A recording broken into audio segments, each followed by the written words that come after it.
All right. So just to give a brief overview of the topic that I'm going to be presenting tonight, I'm going to be providing a general overview on addiction,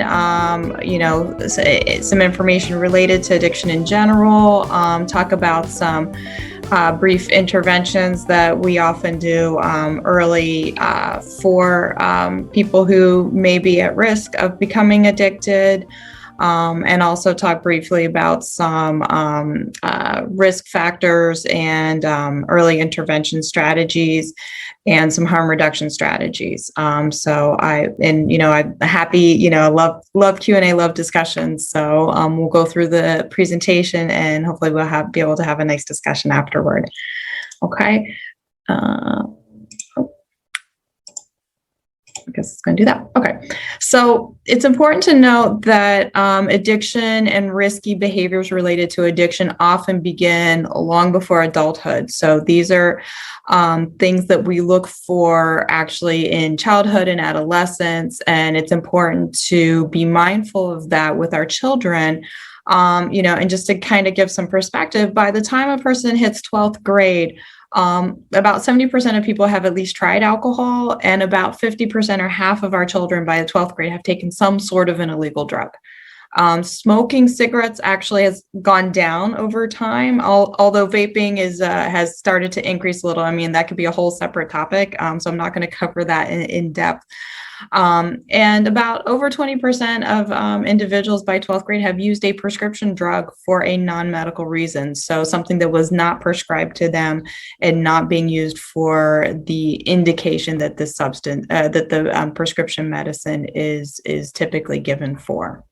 That's why early knowledge of this is going to be important. And again, to put this in another type of perspective, every year the federal government puts out a study on trends in substance use. The National Survey on Drug Use comes out every year. And this is, they're usually a year to 2 years behind in terms of their data. But again, this is from 2018, and this is amongst individuals aged 12 or older, that 60% of Americans had reported some substance use. And again, if you look at the right side of this infographic here, you'll see this does include legal substances like alcohol and tobacco, as well as illegal substances and drugs. So within, reporting of past month use, over half of the people in the U.S., by estimate, would have reported some sort of substance use within the past month. That doesn't necessarily mean that all of them have an addiction, but had reported some sort of use. And again, past year illicit drug use, in terms of substances that are considered illegal. And, in New York State, of course, we're sort of in transition in terms of the status of marijuana because of the fact that it is decriminalized, and recreational marijuana has now become legal, although they're still setting up regulations related to that. But by far and away, in terms of illicit substance use, reported marijuana is by far and away the most commonly reported illicit substance. And that's important because for some people in some circles do consider marijuana to be sort of a quote unquote gateway drug. But it is one that in terms of accessibility, in terms of cost, that, many of our younger individuals do have more access to. So, why would individuals decide to use a drug?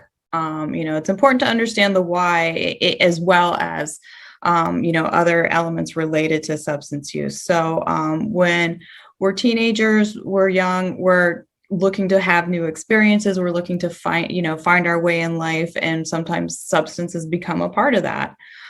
So there's that newness, that novelty factor that we look for. Other people may use substances in an attempt to deal with problems, to look at this as a coping strategy. I don't want to feel like this. Let me have a drink. I'll loosen up. I won't feel so anxious. I won't feel so depressed. Substances may be used in attempts to improve school performance. I need to stay up all night. I need to pull an all-nighter. I need to get these grades. So let me take a stimulant. Let me use somebody else's Adderall or somebody else's stimulant to try to boost my ability to get my grades up. And also peer pressure. If my friends are using, if my friends, think it's really cool, let me try it. I want to fit in. I want to be part of that crowd. So these are different reasons that a young person might identify for using drugs. Other factors that can affect use, availability, accessibility, again, peer use, the circles that people run in, if they have peers who feel that, they like to use marijuana, other individuals may decide to use that as well. The family environment, if there's an environment where alcohol is readily available, alcohol is, not seen as a problematic, or even marijuana. I have patients who come from families who smoke marijuana all the time, so it's not something that's considered unusual or abnormal. If there's abuse in the person's history, some people have a genetic predisposition for using alcohol or other substances, and other mental health conditions may affect a person's use, and also their own personal belief systems about drugs. I mean, there are some people who may choose never to use drugs because they have a personal belief system that this is just not something that I want to put in my body. This is not something I want to have around me. And other people may see it in a different sort of manner where they don't necessarily see it as a bad thing. So all drugs, alcohol included, tobacco included, cause certain effects in the body, in the brain. So this is general to all substances. It's not specific to a particular drug or alcohol. So we all have neurotransmitters in our brain that create different things. They regulate different components of our mood, of our wakefulness, of our levels of anxiety or levels of joy. So dopamine is one of those neurotransmitters that is often associated with sort of feeling good.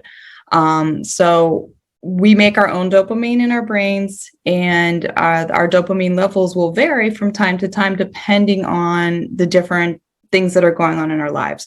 So for example, everyday rewards, when we get a good grade on a test, when we have some sort of a milestone achievement, whether it's at work, with our families, these cause dopamine release. So we feel good.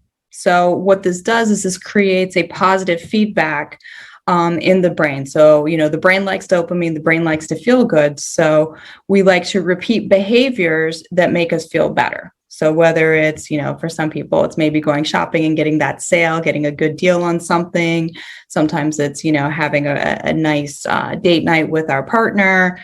These can all cause, mild to moderate releases of dopamine, which are reinforcing positive behaviors. Now, what happens is that drugs cause a huge flooding of dopamine in the brain. So it creates this very strong desire from a biological perspective to repeat that experience, because the brain says, whoa, this is really great. I just got a whole bunch of dopamine. I feel really good. I want to do this again. So whether it's something that's it's not necessarily conscious, but it becomes biological, that this dopamine level creates, a feedback loop in terms of reward and pleasure. And then there's this desire to repeat that experience to get that same feeling again. Now, the problem with that is, as adults, we may say, oh, I really like doing this, for example, okay, well, if I got, a really good deal, or if I go and spend a lot of money, it might feel good, but I know at the end of the day, I have to pay my bills, so I can't keep doing this all the time. So the part of our brain that controls certain decision-making and risk-taking behaviors is called the prefrontal cortex. and it is up here kind of in the front of our brains. And I show this slide to show the fact that in children and teens, the brain develops over time and matures over time, really past adolescence, even into the early to mid 20s for some individuals. So the brain is not fully developed and sort of solidified until, late beyond adolescence. And the blue areas in the slide indicate the maturing of brain areas. So you'll see that this prefrontal cortex, which is here, is really one of the last areas to mature. Now, the problem with that is that's also the part that says, slow down, don't do that. Maybe that's a bad idea. And so all the parts of the brain that say, go, let's do this, let's have fun, are working and are in operation much sooner than the part that says, wait, this is maybe not a good idea. So basically, you could draw an analogy, and Dr. Volkow, who's the director of the National Institute on Drug Abuse, who's a wonderful speaker. If anybody ever has an opportunity to see her lectures, she's very, very, very amazing and very passionate about the biological basis of addiction. So she likens the adolescent brain like a car that has a great gas pedal that can go really fast. This is the reward system, but the brakes don't really work. So the prefrontal cortex is not fully developed. So what happens is everything is go, go, go. But when you need to put on the brakes, they're not really working that good. So that's part of the issue with the development of addiction, especially in adolescence, because the brain is not fully equipped to put the brakes on something. So addiction is, I like this definition of addiction because, not everyone who uses drugs is going to develop an addiction, or not everyone who drinks alcohol is going to become an alcoholic. There are other psychological, biological things that develop over the course of developing an addiction. If you look at addiction as a disease, it encompasses both psychological components as well as biological and behavioral components. So this is sort of a long definition of addiction, but it's one that I like because it incorporates all of that. So the inability to consistently abstain, not being able to stop using, an impairment in behavioral control. Again, that's kind of like being able to put the brakes on something, not being able to put the brakes on. Cravings, which is the desire to continue to use, the desire to have more, the desire for more alcohol or more drugs or whatever. It's not just, I like it, but it's I want it. I want more of it. I want it more often. I want more in quantity. And then the diminished recognition of significant problems. So that's the idea of, okay, maybe I'm hungover. I drank too much the night before. I'm going to call in sick. I can't go to work like this. So calling in sick more frequently, maybe not realizing, oh, why aren't you at work? Oh, kind of minimizing that. So, there's a problem, or, maybe it's impacting a person's ability to take care of their family or to take care of themselves, but they're not really recognizing that this is a problem. And then a dysfunctional emotional response, because again, our emotions are tied very strongly into addiction for many people. So I'm not able to react in a certain way that I want to. Maybe I'm more angry. Maybe I'm more sad. Maybe I can't cope with things. I'm irritable. I'm edgy. And I'm not responding the way that a person who's not using substances would. So when an addiction develops, this usually happens not typically the first time a person uses drugs or alcohol, or even the second time. So what happens is over time, the repeated use of drugs changes how the brain functions. And what might be voluntary use starts to become compulsive. It starts to become a need. And it also may continue even when there are negative consequences. Maybe you called out sick so many times that your boss said, you know what, don't even bother to come back in. So, now that's a significant negative consequence for many of us, but the person may still continue to use. I lost my job. Oh, now I'm depressed. So now I have to, what else am I going to do? And it's very difficult to predict which individuals are going to develop an addiction. There's risk factors, there's things that might make it more likely, but, we can't say, who's going to develop an addiction. Not every person who drinks. Sometimes in college, there are these crowds. There's people who party a lot. There's people who might drink a lot. There's people who might use drugs, but not everybody keeps doing that 5 years out of college. So, it's very hard to predict who's going to have a problem, who's going to actually develop a clinical addiction. So some of the components that may go into the development of an addiction, there are biological reasons that people might be at an increased risk for addiction. So their genetics, if there's a family history of substance use or alcoholism, if there, there's certain components to gender that may affect either protective or increase the risk of a person developing an addiction. Co-occurring mental health conditions may increase the risk of developing an addiction. There are psychosocial components to the risk of developing an addiction. Instability at home, a person's attitude and opinions about substance use, the influences of peers should never be underestimated. The community that a person lives in, struggling with, academic achievement, success in life, and then the drug itself, what is the accessibility? How is a person using it? The method of delivery, for example, smoking a substance or injecting a substance has a much higher risk of developing an addiction because it's getting to the brain faster. It's how fast can this drug or this substance get to the brain? And the faster it gets, the more risk it is for developing an addiction. That's why, for example, with opiates, injecting opiates is a much riskier behavior than taking them through other means. Use of the substance at an early age is a risk for developing an addiction because of some of the brain changes that I talked about a little bit ago. Cost, availability, these are all factors. So, you combine this with, the individual's own brain mechanisms and plasticity, and the risk for addiction may be higher or lower depending on the person.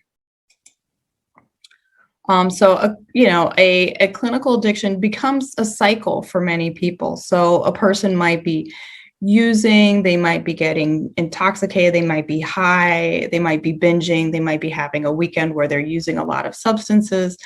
And then after that wears off, then what happens is they might be having withdrawal symptoms, they might be feeling depressed, they might be feeling down. But then over time, what happens is then they start to crave it, they start to want it again, they start to think about it. If you think about someone maybe who might be like a quote unquote weekend warrior who maybe is going out and, partying a lot on the weekend, they use a lot or they drink a lot, and then, they're hungover, they're sick, they're depressed. I'm never going to do this again. I don't want this. But then Monday rolls around, Tuesday rolls around. By Wednesday, they're like, oh, it's almost Friday. People start getting excited. They start anticipating that next binge, that next desire to that next use. So, and then maybe what ends up happening over time is they might need more to get to the same spot that they were before. Maybe if we take alcohol, for example, maybe, drinking, 2-3 drinks, I get a little buzzed, I feel good, I'm going to leave it here, I like this.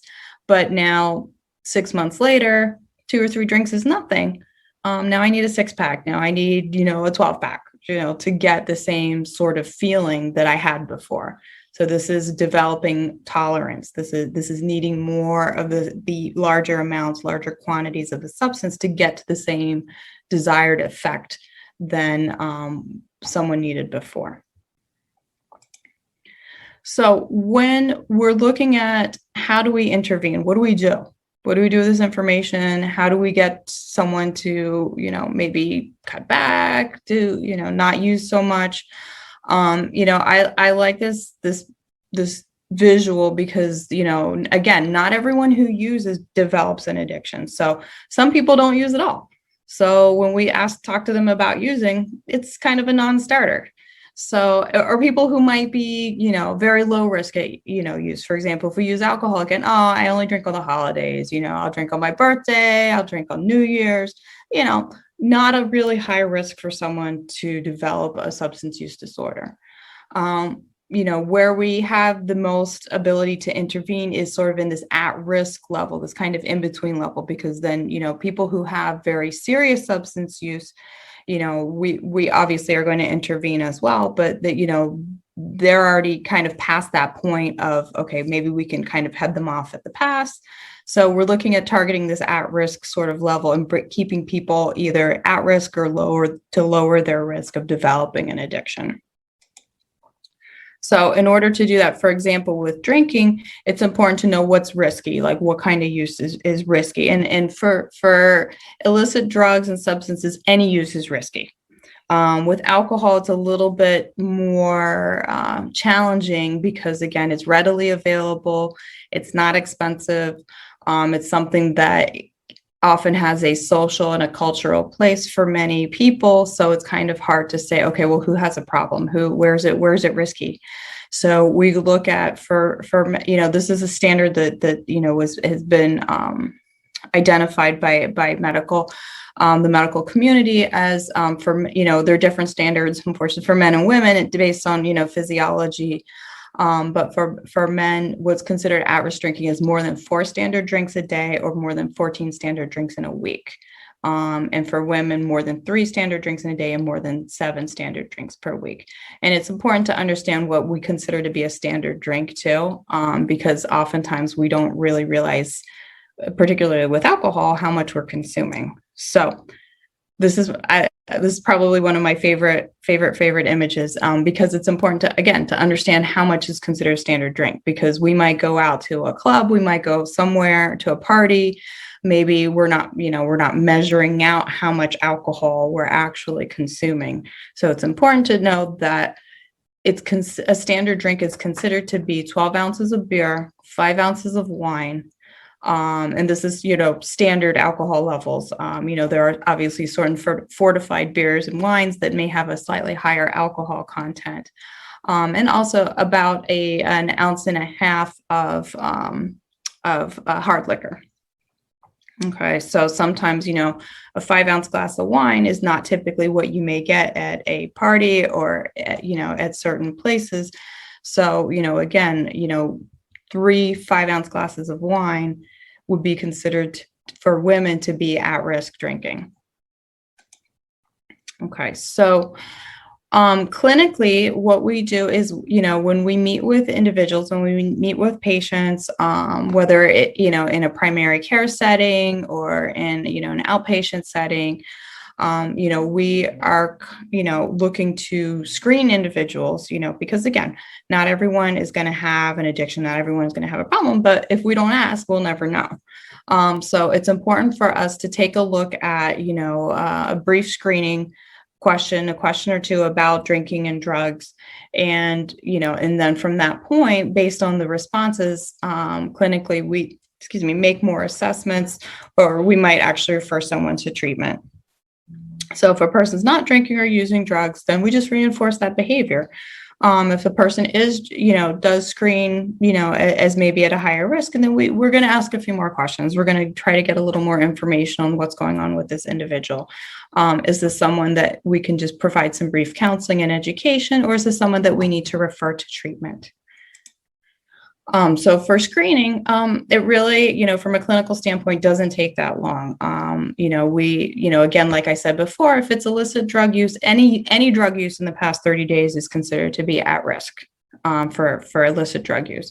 And for alcohol, again, how many times in the past year have you had 4 or 5 more drinks in a day? It's a very quick question.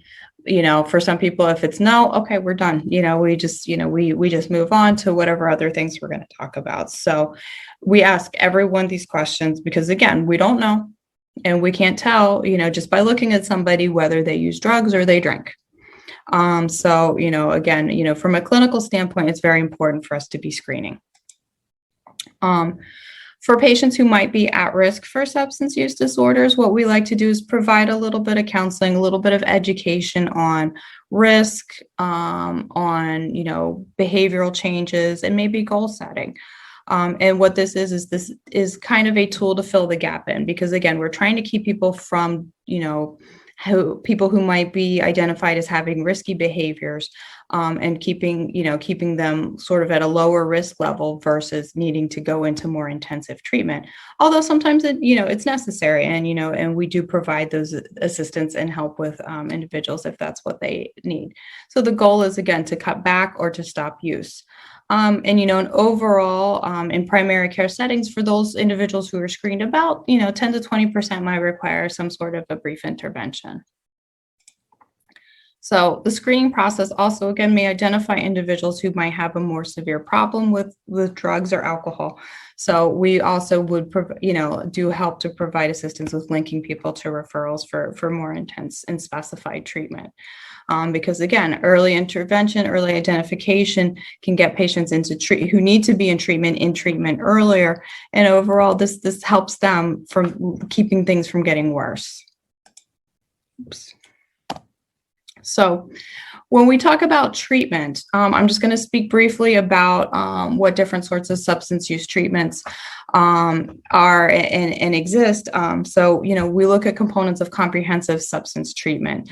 A substance treatment program should be doing full assessment, should be using evidence-based treatment, monitoring strategies, and providing assistance for case management, and recovery support. And also for linkage to services, if you look kind of in the outside bubble, some individuals may need additional mental health services, some patients may need assistance with medical, some people may need other services, legal services, family services, vocational and educational services.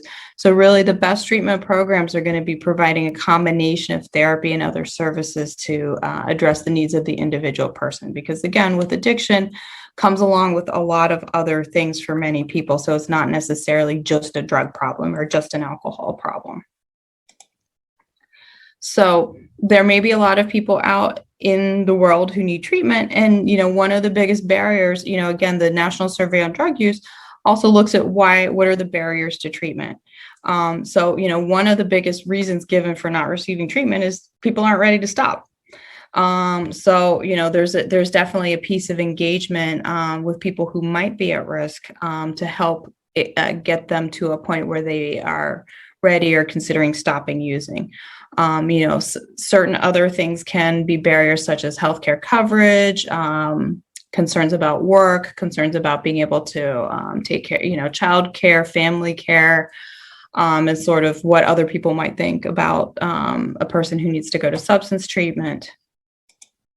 So I just want to speak briefly about stages of change, because again, one of the biggest barriers to treatment is the individual not wanting to go or not feeling that they need to go to treatment. So, and I think this is where a lot of our community members run into challenges, is they may already have someone identified or know that this person has risky behaviors, or even may have a full-on substance use disorder. So how do we get someone into treatment? What do we do? And sometimes it's important to kind of know where's that individual in terms of their thinking. So, the stages of change are things that can apply to pretty much everything. We do use it a lot in addiction, but it's the idea of, again, where's a person in terms of what their problem may or may not be. So, some people who may not actually believe they have a problem are in what we would call a pre-contemplation stage. Like they don't even know that there's something wrong. People who are in a contemplation state of mind, they may realize that something's wrong, but they're not actually ready to do anything about it yet. They're like, maybe I drink a little too much, but I'm okay. I'm still working. I'm still doing all this stuff. I'm not ready to do anything about it. Preparation would be someone who's looking to make some sort of a change within a month, or within a shorter period of time. Like maybe they've like made some phone calls, maybe they've been talking to their family. They haven't actually done anything yet, but they're gathering information. They're kind of testing the waters, or seeing kind of where things are. Action is where we're hoping to get people, which is they're actually doing something, like either they're going to treatment, they're going to a 12-step meeting, or some other sort of intervention, for example, with respect to substance use. And maintenance is kind of where people who might be in recovery, people who might have made those changes. So it's really just kind of maintaining and sustaining the behavioral changes that have happened. In terms of where people might receive substance treatment, Self-help groups are very, very, very, very, very popular. There's a lot of positive things about them. They're peer run. They don't require any sort of long-term commitment per se. There's no cost. They're in the community. There seems to be a lot less stigma because, again, many of the self-help groups, are considered, like Alcoholics Anonymous, Narcotics Anonymous. So there's an element of anonymity, which some people like as well. But there's also a sense of community and belonging and peer support for recovery and change. Other common places where people might receive treatment are outpatient programs and, inpatient programs and more intensive programs. Obviously, you'll find like fewer and fewer, people in those programs. Okay, so when we decide whether a person needs to be in some sort of treatment or not, things to consider are, the lethality of disease. Addiction is not without its own costs, both in terms of lives lost, productivity lost, costs to families, and just to the individual as well. So, it can be a very lethal disease. So, it's certainly something that, individuals may minimize, but we do try to look at it from the big picture. We also look at severity and length of withdrawal symptoms. Is this a person who needs to be in a supportive medical environment because now they're at a danger medically because of the level of their use? Are they at a high risk for relapse if they don't get some sort of treatment, say they stop using, but they need additional supports and means for treatment? The best sorts of treatment, again, for individuals who have substance use disorders are going to be attending to treatments that are attending to multiple needs of the individual. Again, it's not just stopping the drug or stopping alcohol.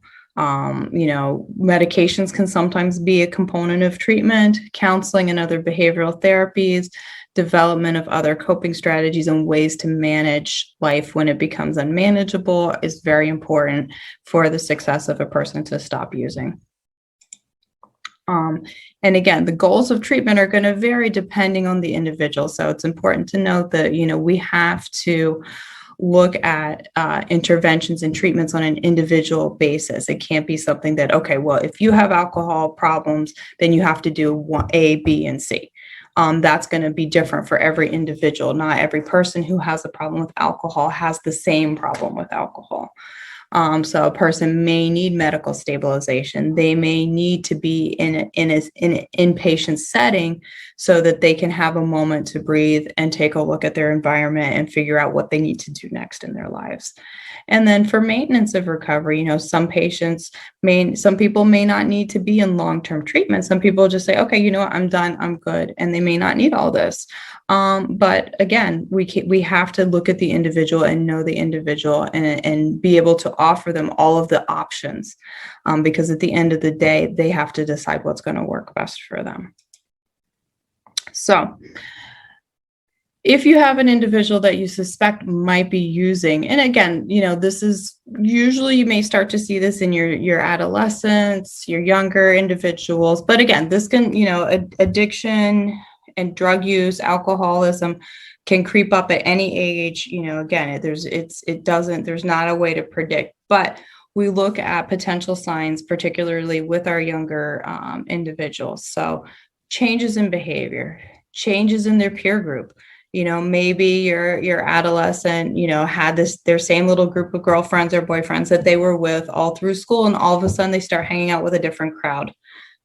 That, may or may not be, but it's potentially could be a sign of substance use. Changes in grooming and self-care, maybe a little more careless, maybe not caring so much about what they look like, what they're dressing like, are their clothes clean, have they showered lately? Carelessness with that can sometimes be a sign. Changes in school or work performance, are definitely, something to be very concerned about and looking at. Missing or skipping school or work, loss of interest in favorite activities. Maybe you had a kid who loved basketball and just play basketball nonstop, and then all of a sudden is just not into it anymore. changes in eating or sleeping habits, and deteriorating relationships with family and friends. Maybe this is a person who's isolating a little more. Maybe they're getting into more fights. Maybe they're getting into more arguments. Maybe they're just not, as involved with their family as they used to be. And again, I stress the adolescents just because, again, this is where we start to see a lot of the risky behaviors. Adolescents are going to be, compared to adults, more likely to be binge drinking. They're less likely to be reporting withdrawal symptoms, trouble stopping, or physical or mental hangups with their substance use. Because again, being young, being more, I guess, durable, or, they're not really feeling that, these are, withdrawal symptoms, physical complications. Those are things that we tend to see more in long-term substance use. So these are not things that you would be looking for in your adolescents who might be using. Adolescents are more likely to report hiding their use, getting complaints for others, and continuing to use in spite of fights, legal trouble, consequences. Consequences don't really mean so much to an adolescent. Not that they have less to lose, but it has a lot more to do with sort of actually biologically with the fact that it just doesn't matter as much to them, because it's that part of their brain that says, oh, this is a bad idea, doesn't really work as well. Adolescents are definitely less likely to feel like they need help. They're less likely to seek out treatment on their own. I've worked with adolescents in the past with addiction, and nobody ever wants to be in treatment. Nobody wants to be there. Nobody feels like they have a problem. It's always somebody else's fault that they're there. Usually they're referred by their school, by their family. They're almost never there voluntarily. So. And they tend to report relatively few adverse consequences. They don't see this as a problem. And again, they may have more difficulty seeing the changes in their behaviors that maybe others around them are seeing. So I want to talk briefly about harm reduction. Because even if a problem has been identified, not everybody's ready to stop. Not everybody's ready to, to just make a huge change in their lives. But they might be ready or willing to do something. So, I'm a huge proponent of harm reduction. It can be a little controversial at times within the recovery community and the addiction community. There are some people who feel that the only means of treatment is abstinence-based. Which means basically you stop everything. If you haven't stopped, then you're not considered to be in recovery. You're not considered to be in treatment. It's kind of an all or nothing style of thinking, which doesn't always work for everybody. Some people do really well with that, but again, not everyone's ready to make that level of a change.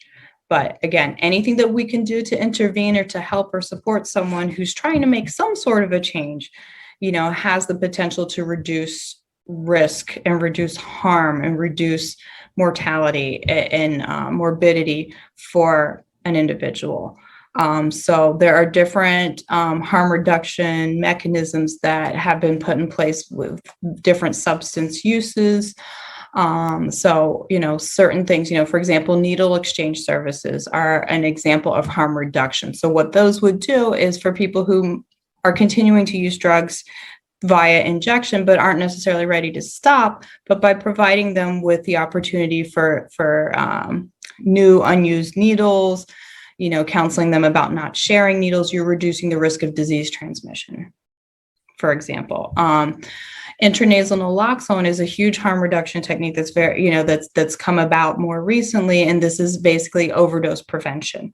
So by providing people that we know or family members that we know of people who have an opioid use disorder with intranasal naloxone, which is an opioid reversal agent. So basically it brings people back from an overdose. It buys someone time to get more intense medical care when they overdose. So this is another means of harm reduction. Vaccinations for people who are using, who might be at risk of transmissible diseases. Again, pre-exposure prophylaxis for HIV for high-risk individuals. This is another form of harm reduction. Talking about healthier ways to use alcohol. For example, when I was training at Dartmouth, we spent time in the undergraduate clinics and, talking to undergrads about healthy alcohol use. Abstinence from alcohol was really not necessarily on the table for many of our undergraduates, telling them, oh, just don't drink, the whole Nancy Reagan just say no thing. It doesn't really work in practical, in real life. It's a good idea, but it doesn't really, it's hard to put into play. So for example, with our undergraduates with drinking, we would talk to them about different harm reduction strategies, such as alternating an alcoholic drink and a non-alcoholic drink, sort of buying the body time to metabolize the alcohol, not drinking alone, not pre-gaming, like not drink, we had a lot of individuals who would drink before they would go out and drink. So we would talk about bringing them back from that. So like, okay, let's not do that, or let's set a limit. Let's say, okay, like, what's a reasonable amount that you can drink on this day, and still have some, functioning. So we would do these different ways to decrease the risk of an adverse event, decrease the risk of developing problematic drinking. So when the idea of not drinking at all is not something that's a practical thing or an expectation to have, let's try to cut down the risk. Let's try to cut down, let's reduce the harm. So, counseling about, for patients who might be engaging in less than healthy sexual behaviors, birth control, condom counseling, STI testing, even talking to patients about change, and about, how are we going to do this? How can we help you? What sorts of things do you need in order to start making a change in your life? And tobacco use is probably one of the biggest examples of this. I have many, many, many patients who smoke and many, many patients who don't want to quit. Yeah. So, but we talk about it and, we talk about ways to decrease their tobacco use, even though they're not necessarily ready to stop smoking. So, harm reduction is a huge, huge, huge thing. And it's very important. It's something that, anyone, we can definitely utilize in a lot of different ways. And again, ways to prevent, prevention strategies, because really at the end of the day, we're looking at decreasing the risk of developing addiction. So, modeling behaviors at home, for our kids and our adolescents, it doesn't become do as I say, not as I do. So, it's very difficult to tell your child don't drink if you have a glass of wine in your hand, so it's something that we definitely want to try to model the behaviors that we'd like to see. And also awareness of risks, speaking, communication and education is really one of the biggest prevention strategies, because we can't pretend that addiction doesn't exist. We can't pretend that, the whole just say no thing works. So, it's very important that we have, real and practical conversations about drugs and alcohol with our at-risk individuals, i.e. our kids, our adolescents. And also, like, again, decreasing the risk, like not leaving pills around in the house, if we have medications for whatever reason, if we're done using them, we get rid of them, again, decreasing risk, just not having things around. There's a huge movement in terms of physician education, in terms of safer opioid prescribing practices to decrease the risk of developing it, creating situations where patients might become addicted. There's restrictions on dispensing of certain medications and quantity limits for that, which are also strategies to decrease the risk of developing addictions. So one of the things I want to end on is, an important thing, not just about the idea of addiction, but the idea of how we talk about addiction and how we discuss addiction with our friends, our peers, like the conversations that our kids, we might have children who might be experimenting, who might be using, but then they hear us talking to our friends about drugs and the words that we're using. They may not want to come and talk to us about the problem, So it's very important that the words that we use do matter. And I mean, this applies across the board for a lot of things, but, particularly in addiction, there's a lot of stigmatizing language. When we talk about addicts or substance users or junkies or like that dope fiend or, that person's just like, just a junkie, they're looking for their next fix. There's all kinds of terms that are, pejorative, derogative, and judgmental. So, again, if we want to be making ourselves accessible to having these conversations, those are not the words to be using, and it's not creating an environment for healthy discussion. So, and even within, the addiction community, there's been a shift in terms of use of words, using the word clean and dirty, oh, this person's dirty, their drug screen is dirty, or, oh, I'm so glad you got clean. There's a connotation of judgment behind that, like, oh, well, clean is good, dirty is bad.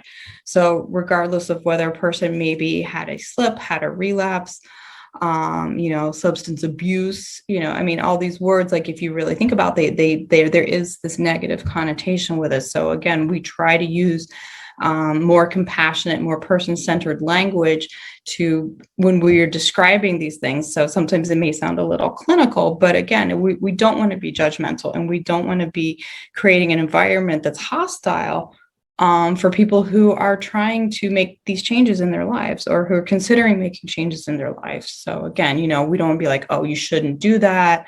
It's, why are you, trying to go out and, there's so many different ways that we could describe it, but the bottom line is, it's very important to think about the words that we use when we're describing people who are struggling with substance use.